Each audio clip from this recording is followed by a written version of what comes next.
The weekly upload stream is back. From now on, I'll be uploading content every single Monday, Wednesday, and Friday. As the NBA offseason is starting to pan out, more and more news are coming out. I'll be starting to also upload content on our Instagram account, so if you're interested in short videos or posts about NBA news, feel free to check that out, and I will leave a link of that in the description box down below. With this out of the way, let's roll the intro. Hi. I'm on my match in the dark. I'm on my match in the dark. I'm on my match in the dark. I'm on my match in the dark. I'm on my match in the Yo, what's up guys, Jason's here back with another video. If it's your first time watching, I cover NBA news for every single team in the league. If you're a big basketball fan, this channel is for you. So don't forget to leave a like and subscribe if you find the content here interesting. Going back to the first round of the NBA playoffs, the Brooklyn Nets got swept by the Boston Celtics in a fairly ugly fashion. From being half a shoe away from making it further in the NBA playoffs last year and the James Harden drama, to now the Kevin Durant and Kyrie Irving situation, the Brooklyn Nets are dealing with quite a bit of a struggles right now. About 2 weeks ago, the rumor became an actual news where Kevin Durant actually requested a trade from the Nets. Looking at Durant's contract, he essentially has no leverage right now as he still has 4 years of contract left with Brooklyn. Now, a few days after this news break out, one surprising report came up to us. According to Mark J. Spears, quote, "It's no surprise to me that Warriors have interest in Kevin Durant," according to sources. Now, this would be a completely different situation if the Warriors did not win the championship or KD actually requested a trade to the Warriors specifically. As mentioned earlier, KD has zero leverage on where he can go. My first reaction to this when I saw this piece of news is definitely shocks.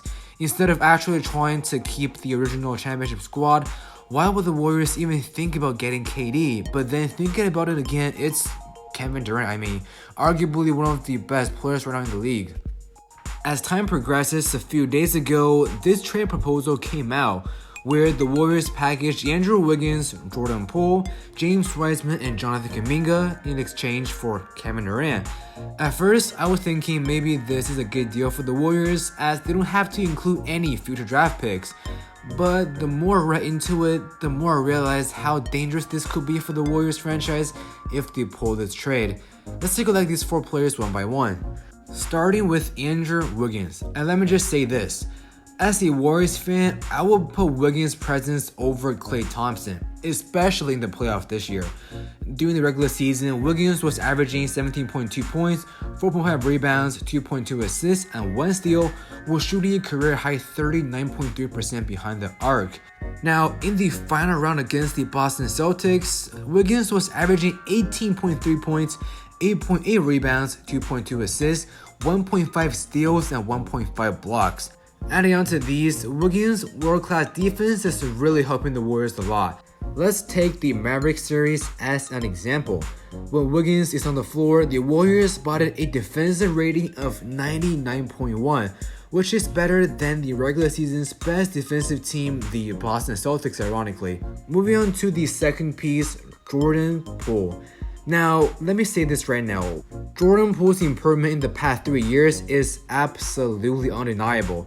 This season, Poole was averaging 18.5 points, 3.4 rebounds, and 4 assists, while shooting 36.4% behind the arc.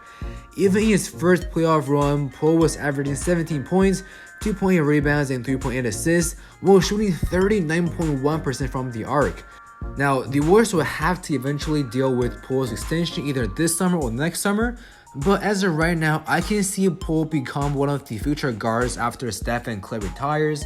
Obviously, Poole will have to work on his defense because that right now is a big hole in his game. Now, the big question the Warriors front office have to deal with is, both Andrew Wiggins and Jordan Poole will become free agent next season, so that's definitely going to be a big element to consider. In terms of James Wiseman and Jonathan Kuminga, there are still some big question marks. Considering Wiseman was the 2nd overall pick 2 years ago and Kuminga was the 7th overall pick last year, the talent is definitely there. I would be okay if the Warriors trade these two players away, but looking at their physical attributes and skill sets, these are the kinds of players that fit the evolving trend of the league. Overall, we look at these four players in Wiggins, Poole, Wiseman, Kuminga. To be honest, these four could easily become the four of the starters for the Warriors in the next decade, and I genuinely think that swapping for a future big-time starter for an elite but aging KD is not a smart move to make.